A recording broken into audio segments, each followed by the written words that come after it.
Okay. Hi, my name's Simon. I am with David Bedford, Susan Ryan, and Richard Porter to preview and launch, which is already out there, basically, their book, which is called The Beatles Fab Four Cities, which is published through ACC. And I'm going to go round the room in the order I can see people in here, and just so you get an idea of who these wonderful authors are. So I'm going to start with you, David, if you can explain to the audience who you are and a little bit about yourself. Who I am, I've been looking for that one for many, many years. But I'm from Liverpool, grew up in the Dingle where Ringo's from, went to the same primary school as Ringo many years after he did, I would point out. When somebody asked me if I was at school with Ringo, I wasn't. Thank you. I came onto the Beatles scene in 2009 with my first book, Liddypool, Birthplace of the Beatles, which is now in its third edition. It was something to do as a fan for a bit of fun. Bit of fun for 9 years. And suddenly people latched onto it because nobody had done a book on the Beatles and Liverpool. Since then, I've then done many other books, Fab 104, Finding the Fourth Beatle, The Country of Liverpool, one for Bill Zygmunt, photographer, and of course, Beatles Fab Four Cities. I'm a tour guide, I'm a speaker, I do podcasts, I do interviews. I'm very fortunate to, most years, nip over to America, do a couple of the conventions as well, especially the Fest for Beatles fans. So people probably know me from there as well. So I'm Liddypool Dave. Susan, tell us about your life and your times in New York. My life and my times. So I'm Susan Ryan. I'm from New York City. I'm a native New Yorker, born and raised in Queens. I now live in the Bronx, but I lived in Manhattan for 22 years. I have never lived more than 50 miles from New York City, so I guess I really am a New York City girl. I've been a Beatles person for 46 years. And have been attending the Fest for Beatles fans since I was 15. I'm a lot older than that now. And have been on staff for about the last 21 years, doing interviews and panel discussions and chairing panels and interacting with other fans at the Fest. And I was previously, in my previous life, the editor of a fan website called Rooftop Sessions, which presented Beatles-related fiction. And I'm the editor of 4 volumes of stories from that website, which has been long gone, but the stories are available in a book form. And this year, of course, like David and Richard, I've got Beatles Fab Four Cities. And I'm very proud to be able to work on that because I am a tour guide here in New York. I run Fab Four NYC Walking Tours, which is a tour of all the Beatles sites in New York City, and there are plenty, which people don't always realize. And basically, I'm excited to be part of this project because it really brings together all the cities that shaped the Beatles in ways that people might not expect. So I'm happy to be here talking about it and working with Richard and David and you, Simon, on this project. Well, thank you. And Richard, of course, you are in the northwest of London in the tropics of Neasden, which is, as we know, like Luton, one of the most beautiful and picturesque towns in the world. Oh, yes. So, Richard, tell us all about you. Okay, I'm Richard. I've been a Beatles fan since I was about 13 years old. I grew up in the Twickenham area, not that far away from Twickenham Film Studios, where the Beatles did most of their films, but was too young to realise what was going on at the time. Always wanted to be born like 15 years earlier. Could have been around at the time when everything else was going on. So I got into Beatles as about 13. First went to Liverpool in 1981 for the annual Beatles convention at the Adelphi Hotel. Only missed 5 since then, I think, over the years. So I go to Liverpool a lot. Started the London Beatles fan club in 1988 with a group of friends. We had our own magazine, Off the Beatle Track, which went on for several years. Became a Beatles tour guide, really out of the fan club, really, in around 1990. So over 30 years ago, would you believe? And met so many people since. God knows how many people I've had on tours in that time. I'd hate to think. And from literally all over the world. And did my first book, Guide to the Beatles London, that came about 20 years ago, which really came out in notes for the tours, really. And of course, Fab Four Cities, which just came out. So I've been lucky enough to meet four Beatles, if you count Pete Best. never met John, but I met the other three. Just been invited to the special screening of Get Back, which is quite nice. It says cast and crew screening, so hopefully Paul and Ringo will be there, which would be nice. So Wow. it was nice to be invited to things officially. So yeah, that's me basically. Fabulous, as they say. So I'm going to ask you guys, because I've been very lucky to work. I know all these guys, of course, through various different publication backgrounds that I have, and also through the film that I'm making with, which hopefully we'll get to see you, Susan, very soon, and include you in it. But this book, The Fab Four Cities, the Beatles Fab Four Cities, this is like a brainchild between all of you, really, isn't it? But how did sort of the genesis of this book come to be? David, maybe if you could start. Well, I want to clear up, the book's about the Beatles and not Genesis. Just want to make that clear. That's book 2. Yeah. It came from doing my book Liddypool, which is, you know, part history, interviews, and part tour guide. And of course, Richard got his book as his tour guide in London, and we've been friends for years. And said, you know, it'd be fun to do something together. But I think the big thing, and this is something I know this happened for all three of us, was I never understood why John Lennon would settle in New York when he got somewhere as wonderful as Liverpool. Why would you go to New York? What was the attraction? And then first time I went out to a Beatles convention, which was with Charles Rosenay, actually, at the end of 2009 in Stamford, Connecticut. Went out there on my own and thought, well, I'll take a trip down into New York, see what it's like. As soon as I got there, I completely felt at home. It's a strange, strange feeling. New York is just a very, very big Liverpool. You know, Liverpool isn't that big a city. You know, our population is less than 500,000. But there was something about it. I instantly understood why John could feel at home in New York. Now, London, I've been to many, many times over the years anyway. And I'd actually done, when I did Art A-level at night school, and I did a project which was linking Liverpool's Albert Docks with the Victoria Docks down in London. So I was making lots of trips down there. So I had those sort of connections already. And then I was thinking about Hamburg. You know, it's such an important part of the story. And I'd written about it, I'd researched it, I'd interviewed loads of people about it. And this thing kept coming up from people, it's on the same line of latitude, like Liverpool and Hamburg. And you think, well, Hamburg's a big cosmopolitan port. Again, it's so much like Liverpool, but hang on, that's like London, that's like New York. There's something in this, there's a connection here. So I mentioned it to Richard and said, what do you reckon about doing this? I said, yeah, of course. Said, and New York makes perfect sense, doesn't it? So we both said, right, let's get in touch with Susan. I think, Susan, it's actually when you were over here, wasn't it? You were on a trip over here. And I said, it was. Me and Richard, we've got this idea. Do you want to be in? And you said, I'm in. Yeah. And that was it. And because, you know, we've known each other for so many years and we get on so well as friends anyway, it's just been a fun project to do.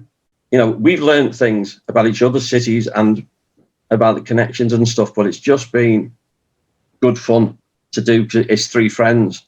And then, of course, Simon, invaluable, helping us with holding the whole project together with ACC. So it's Fab Four friends having Fab Four time and Fab Four cities. It's just been fun. Yeah, it's been quite a long time, hasn't it, in happening? Because I mean, you know, obviously we've had the pandemic, which in the middle of it, well, over nearly 2 years of this. But the I'll go for a different word. The nucleus of the idea was probably, what was it, 2018 or 19 that you had the idea? For that. Yeah, it was earlier than that. It was around 17 or 18 because I came over to England in early 2019 to meet with the publisher. That's right. But eventually gave us the contract, and we met with ACC in February of 2019. Yeah. We'd already been talking about it a while, so I think 17 is about right, Yeah. Okay, so this is literally 4.5, 5 years in the making, isn't it? Might have been sooner had there not been a global pandemic with lots of furloughs and closing down of printing plants, and because the manuscript was done by the end of 2019. Yeah. Mm. And it took pretty much 2 years to get published because of various world disasters. Yeah. Exactly.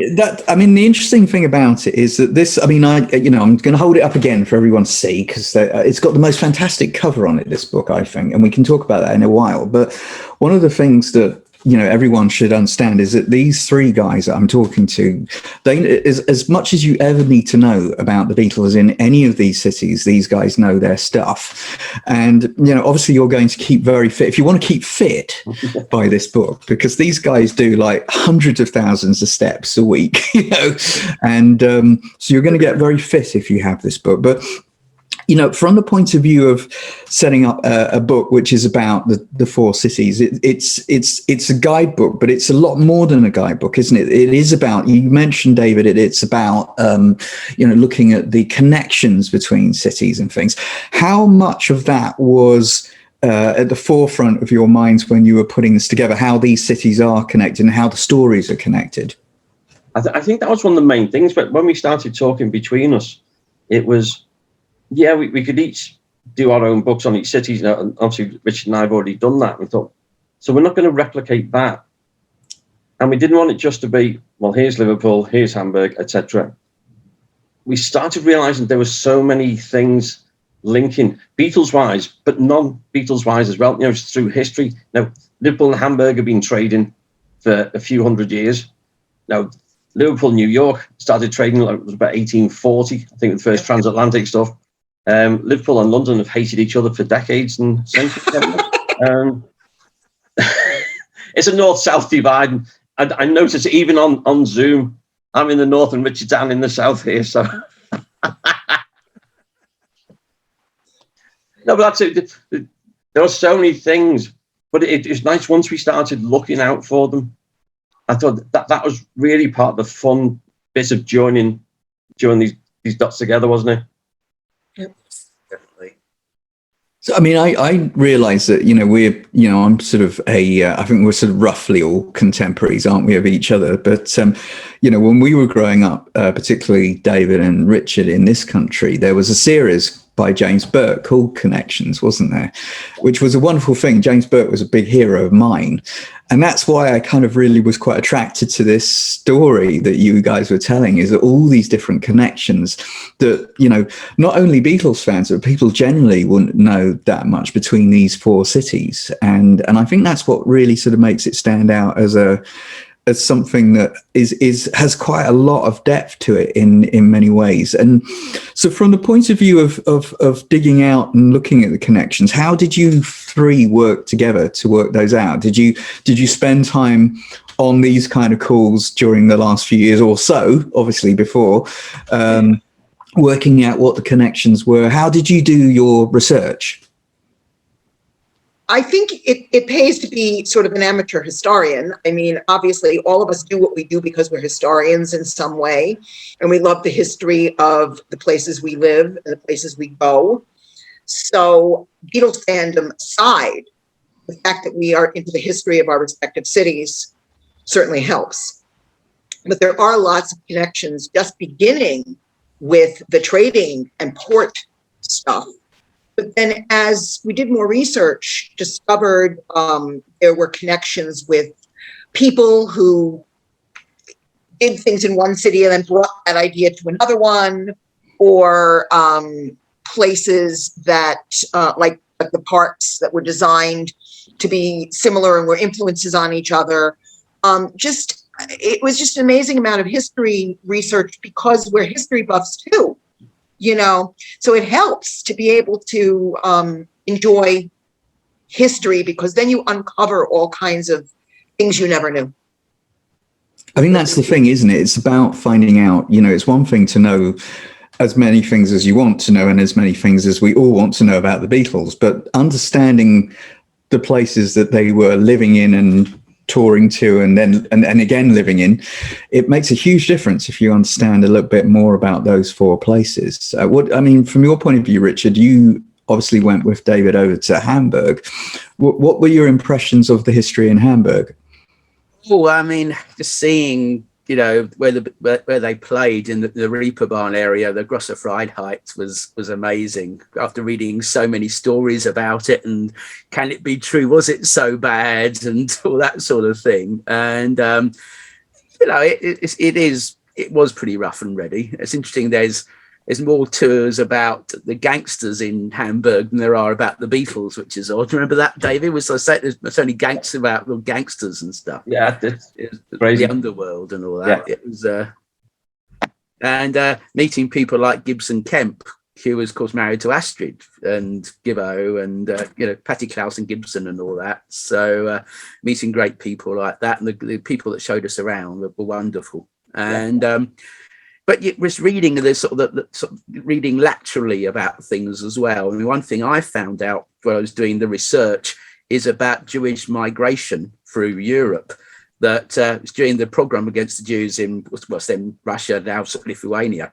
That the Jewish people would go through Northern Europe, go to Hamburg, which was a big exit point for emigration. There's actually an island in the river where they would leave from, and they would go over to the UK. Probably, I think it's Hull that they would go to.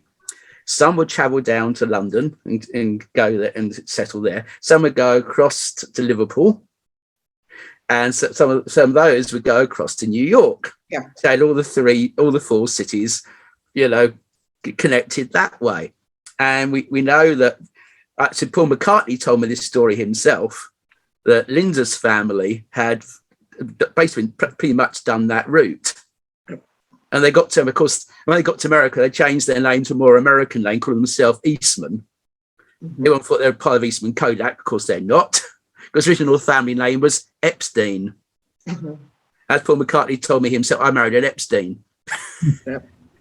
So you got these weird, historical connections that link the Beatles as well to it. So I think one of the things that sort of sparked it a bit for me was that quote from John when he said, we were born in Liverpool, but we grew up in Hamburg. Yep. And I sort of expanded that and paraphrased it to say the reach maturity in London and immortality in New York. Yeah. Yeah. There was something about these four cities that completely define and tell the whole of the story of the Beatles. And yet they're all so similar. There was something about them. We even get to, looking at the history of each of the cities and looking at the politics. Yeah. And this whole thing, often, we get told with the People's Republic of Liverpool, geographically, we happen to be in England, in the UK, but that's almost an irrelevance a lot of the time.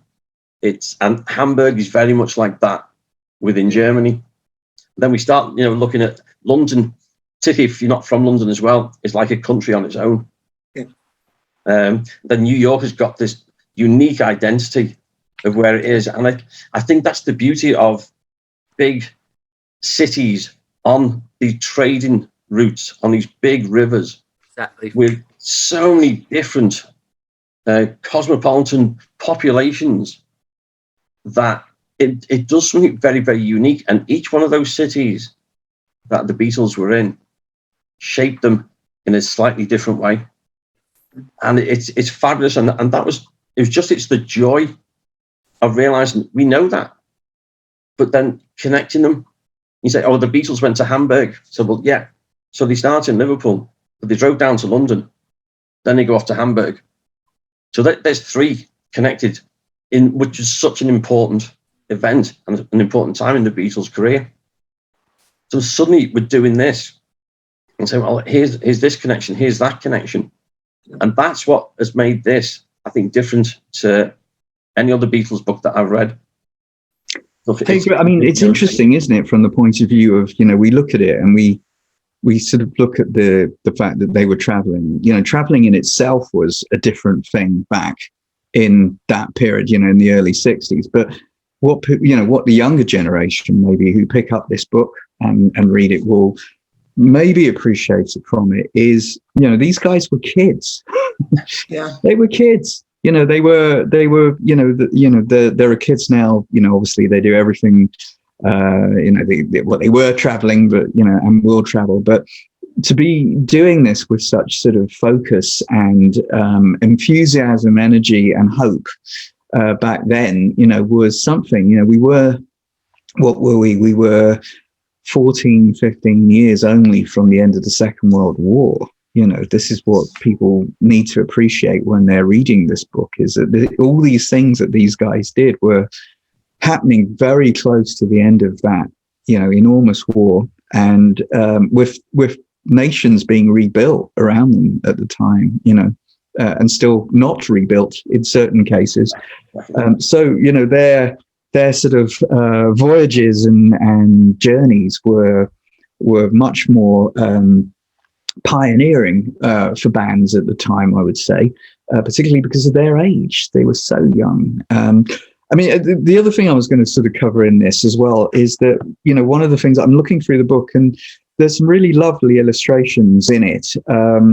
And, you know, there's a really nice balance in the way that the three of you have managed to kind of portray these four cities. When you were working together, obviously this is a book of three authors.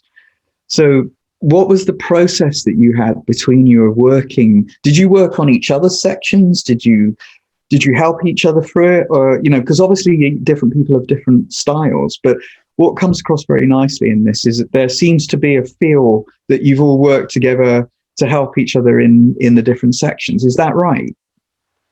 well, we certainly bounced things off each other, that's for sure. We would send, you know, parts that we were writing to make sure that they sounded okay to each other.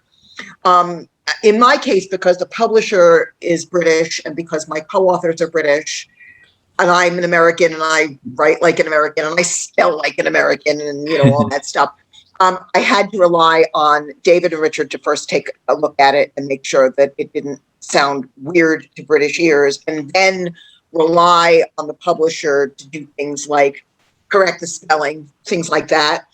But we did bounce things off each other. I mean, we sent a lot of emails back and forth and made sure we were on the right track. I do know if I had not had the encouragement, I would have panicked and given up. So it's probably a good thing. You know? It helped that each of us knew quite a bit about each other's cities anyway. We visited it, so, and we started thinking about connections quite early on. I think that became the theme almost organically. We weren't really thinking about particularly the connections when we started, but that became very early on the theme of the book. I think was the connections between the cities and how similar they are.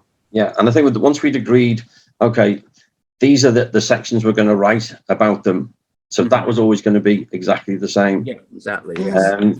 We could then bounce that off each other. So it's like we could do our bits on our own cities, but then we come up with I wonder if, and then if we ping an email to whoever and say, I've just thought of this, what do you think? And I think, again, that's when it helps. If you're working on a project with friends, then egos and stuff don't come into it, because this is something we wanted to achieve between us. So I've just had this idea, what do you think?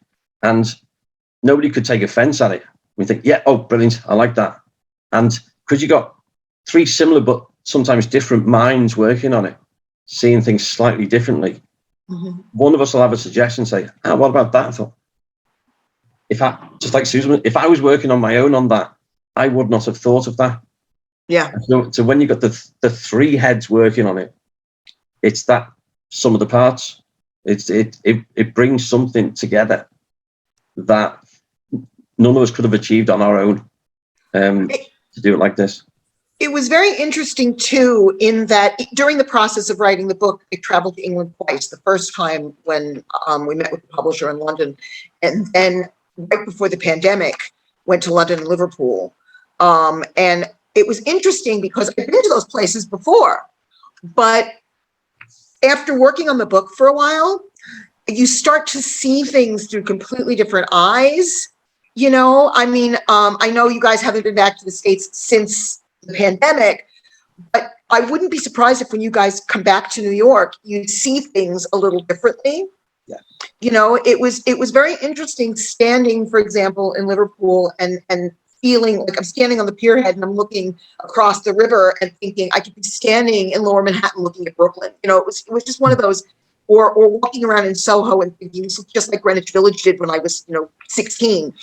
And although I cognitively I knew that, yeah, it was very different because thinking about the connections and thinking about similarities, when I went after having thought about that, there was this definite different mindset.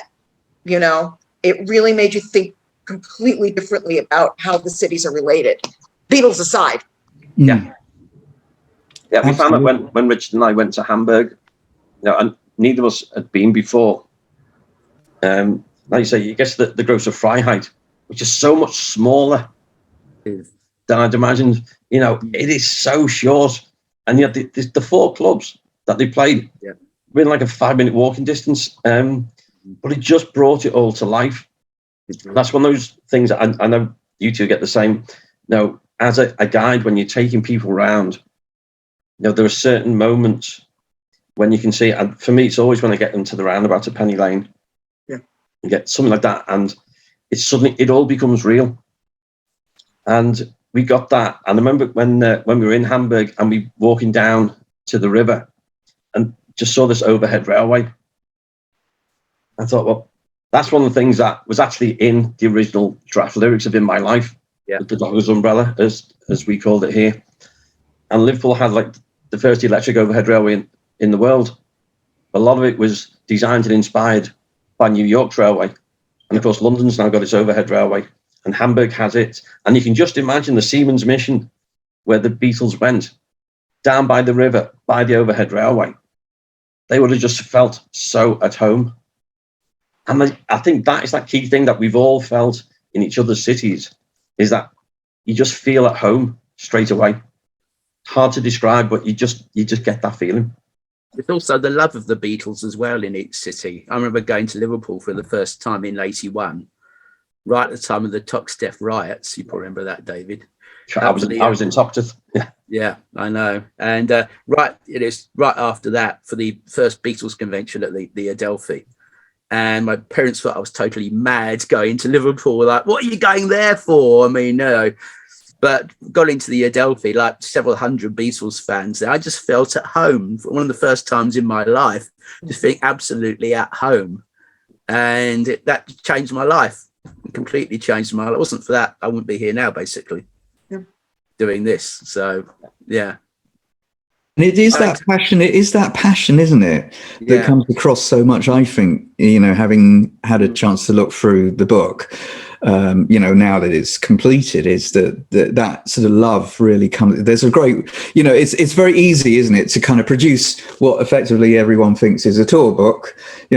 Buy this, it's for the tour. Buy one, it's for the tour, and it's full of like, this is where this is and this is where that is, and but there's a lot of warmth in this, isn't there? So I mean, I think your voice has come through really well in the way that this has been put together, and that love comes through as well. I think we all have great. I'm sorry, David, go on.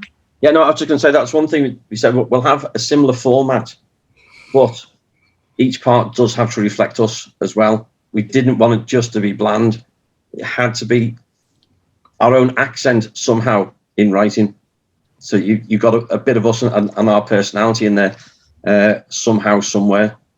So Susan, tell us about, you're all very passionate about your individual cities. That comes through in this book. What is it about that you feel? Well, I think that all of us, David mentioned earlier about the cities being unique to their locations and unique to their places. They're part of the larger whole, but they're individual, and I think there's definitely pride of place. We are very proud to be from where we're from, and we love our cities. I found that I once had somebody say to me, she was from Chicago, and she said she'd never met people who were as proud of their place as New Yorkers. And I think you could say the same thing about people from Liverpool and London as well. Where you're from within the city is also a pride thing, you know. I mean, literally, when I introduced myself, I said, I'm from Queens, I live in the Bronx, I live in Manhattan, but it's really important to say those things, you know. And I'm sure Richard and David would do similarly if they say they're from, they wouldn't just say they're from Liverpool or from London, they say what part of those places they're from. There's passion and pride of place in our towns, but there's also among us great love for each other's cities. So it's not only comfort, but it's the fact that we love to go to the other places as well, and we share that joy and that love in those places. Now, I haven't been to Hamburg yet. I'll get there. And I'm sure I'll feel the same way. You know, I have no doubt that I'm going to, you know, step out of my hotel on that first day in Hamburg and go, oh my gosh, this feels just like home, you know.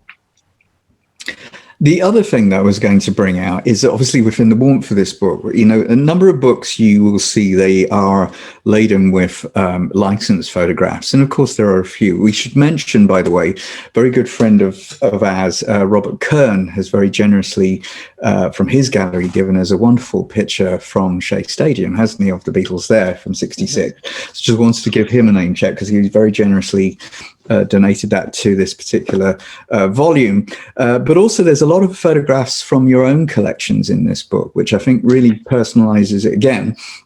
And in your case, David, your daughter has also pitched in with her art skills to create the maps, which is quite something. So was that a conscious thing that you wanted to include your own images in this? Because it does tell people a lot more about you, and it gives you that sort of gravitas of being around over the years doing these tours, you know, and taking these pictures of these different places. Was that a conscious thing to include many of your own albums in this? I think so, because again, it goes along with us having our voice in what we've written, but also, you know, this is part of what we do. This is where we take people. You know, these are the places. And I think what we were hoping for was, yeah, here's a picture, but you need to come and explore, you know, to whet the appetite. And that's why the maps were key. You know, we said the whole idea when we first were talking with James at ACC, said we want this to be a book that people can take with them and they can take to each of the cities. Now, of course, we had to come up with a creative solution for having the exact map. And no, fortunately, my daughter Ashley is a really good graphic artist. And so just demonstrate for a moment how beautiful these images are. I mean, they're works of art in their own right, aren't they? Yeah, they're absolutely fantastic. And she's created 2 maps for each of the 4 cities with the legend. So you can go out there and explore it. Or if you're not able to make the trips to the other cities, you can then follow that. But then there's a QR code as well. When you click on that, that'll take you to our website. And that will take you to an interactive Google map, and you can go exploring from that. So we wanted to try and think of as many ways of engaging with the reader. So it's not just a sit down, read the stories and move on. There's something more to it that hopefully they'll come to the cities and come and see us, and we'll obviously gladly take them around on a tour. But they come and explore them. But if they can't do that physically, there's also a way of taking the cities to the reader as well. So it was all these different ways of, I don't think any of us have done anything like that before, but trying to see different ways of working and trying to put ourselves in the reader's shoes. I think if it was me, what would I want? I've always liked fan photographs because you see professional ones in every book, but fan ones, you know, are unique. So that's why I included quite a few fan photographs in the London section. My old friend Marilyn, who used to go around all their houses in the 60s, was invited in on many occasions. So I got a couple of her pictures in the London section. One we think was taken of John in May '68 outside Kenwood. Probably the weekend that Yoko was there for the first time. Is that one? That's the one, yeah. Yes, that's it, yeah. Yeah, fabulous, aren't they? It's beautiful. Yeah. And George wearing the same T-shirt he was wearing on the Mad Day Out photo session in July '68. So, yeah, that's why, kind of unique photographs. Yeah. Like I say, And it is same thing as all. it is really nice to have photographs of places that we've taken or that people have taken on our tours and allowed us to use, because the other thing is you want to show people what these places look like, and they're not necessarily places that professionals are going to take pictures of. So there you go, you get that.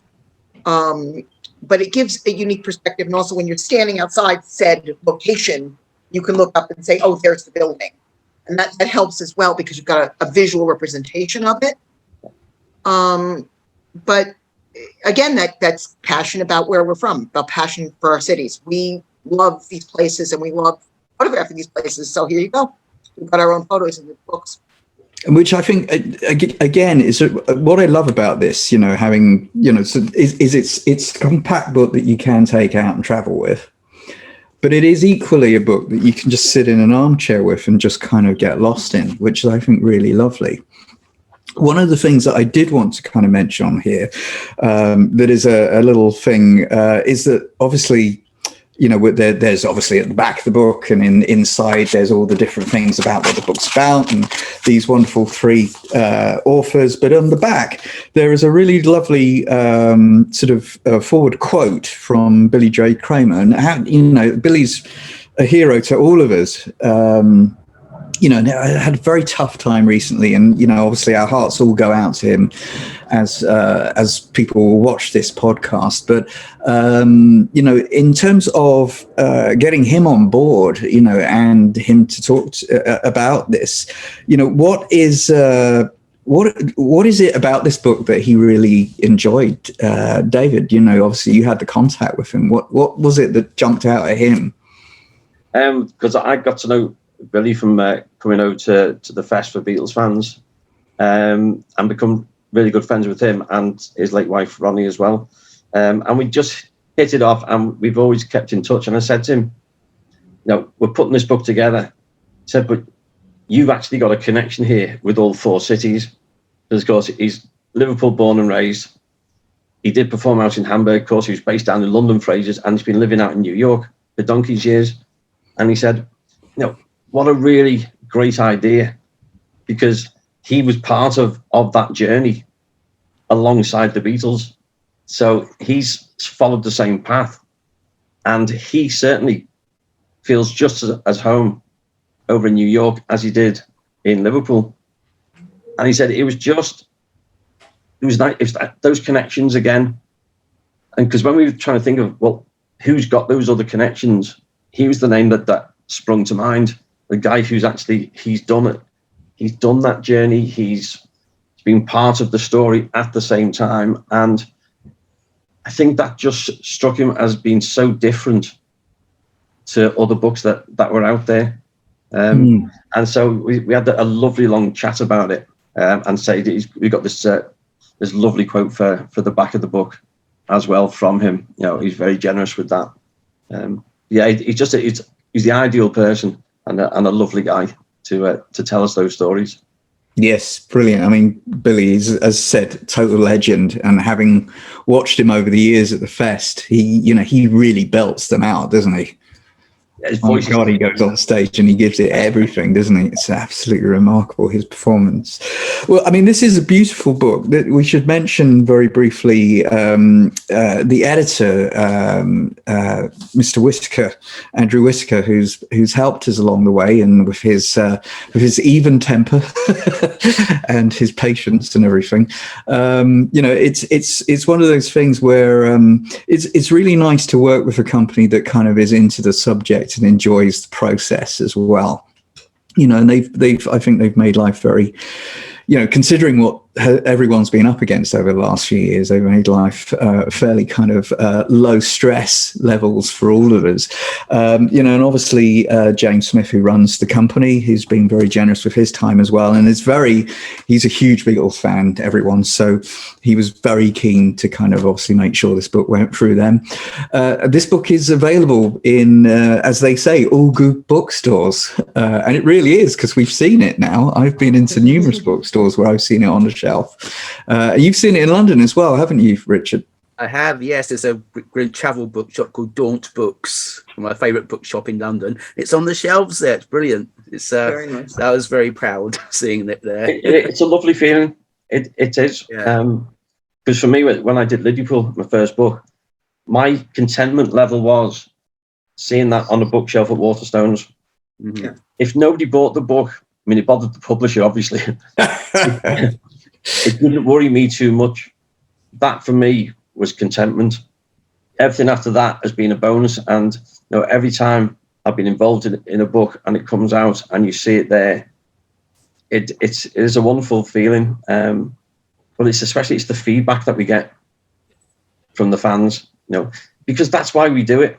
We're not going to make ourselves millionaires by doing what we do. We know that we do this because we love what we do. And like you said before, Simon, we're just hoping that passion comes through, because this is what we love to do. Oh, this is difficult. Let's spend a few years talking about the Beatles. Do I know anybody else who could do that? I'm sure I could. None of us. Yeah.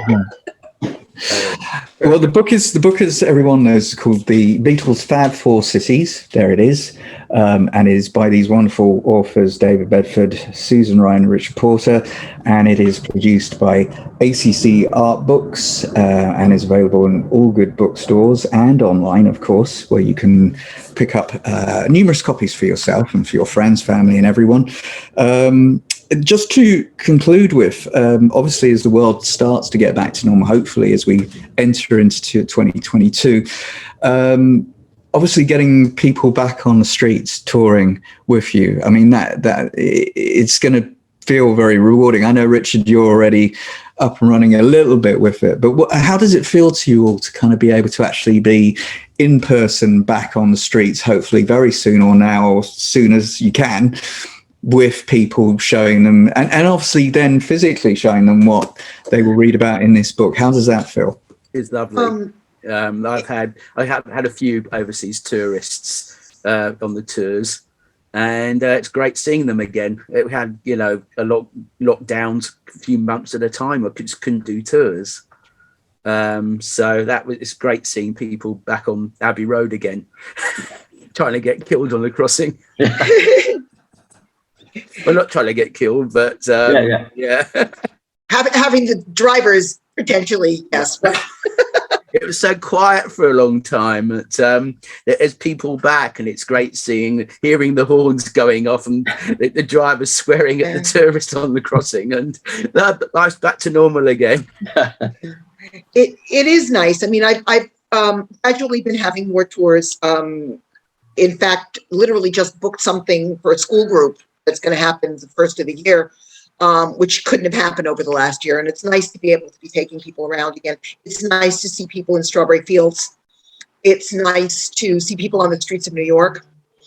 And, just good for me, as I'm sure it's for my fellow authors, just to see people enjoying themselves, going places, traveling. And that is worth everything. Because for so long we were down, for a year and a half, nothing. And to be able to have it back again, and I hope that people will pick up the book, and then when they feel ready, they'll come to each of our cities, and they'll want tours, and they'll want to know more, and they'll want to learn. And we're here to teach them, that's for sure.